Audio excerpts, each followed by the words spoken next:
When we talk about, I mean, the numbers, and I have to refer to my notes kind of quickly here, but the numbers are very impressive when you look at the people, at the folks that have gone through here. I mean, you've trained almost 800 900 brand new firefighters have been trained at this facility, and close to 18,000 have gone through continuing education. Right. And you know, much of the training today is mandatory. Right. I was a fireman in 1969, and at that point our training was basically in our backyard at each firehouse.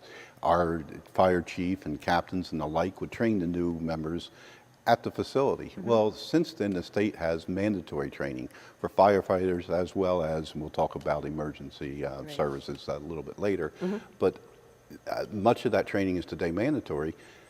But getting past the fact that it's mandatory, the firefighters are really very appreciative of this state-of-the-art training facility that really does provide them with training of how to do their very dangerous job and do it in the safest way possible. Right, right. And you have, the instructors for the firefighters in particular come from the fire departments throughout Ocean County, and they volunteer here for that. Is that correct? Absolutely. All the trainers are volunteers. We do have paid professional staff that do take care of the administration. Right, for just the training for the training center, the day-to-day, and people that work for our fire marshal's office that oversee the curriculum and work with the state and the volunteers on putting that curriculum together. So there are some paid staff, but the actual training, all volunteers. Right, right. When you look at emergency responders in Ocean County, most of which are volunteers, what does that mean to you? I mean, it seems that it comes with so many benefits for your municipalities and for the county itself.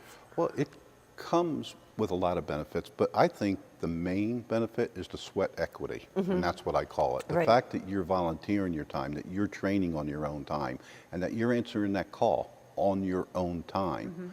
These are all professionals somewhere else that work and earn a living, pay their mortgage, raise their families, but at the same time, they want to work for their community. So they're here, they're training, and they help to also maintain the facility. And it's an important component, and that's what's so important. It's what they bring back to the community, what we have built here to help them as trainers. But the cost has to be in more than just dollars and cents. The cost is in what comes from the heart.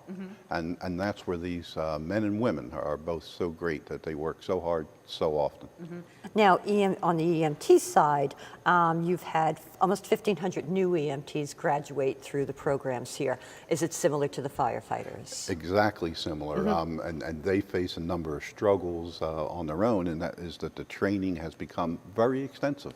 And many times people that go through to be trained as a volunteer are so close to being a professional that they go on and take a full-time job, so that some of those that we've trained as volunteers move off of the volunteer forces, which is training the volunteer forces throughout the county. They're doing a great job.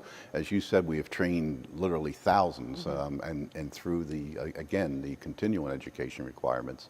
And they are fantastic people, work so hard.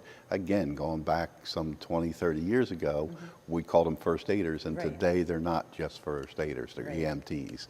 And they're real technicians, and there's a lot of new laws that guide how much training they have, how many people have to be certified in what to be on a vehicle, and they make it work. And they only make it work, again, it's because what comes from the heart is as important as what comes from the head.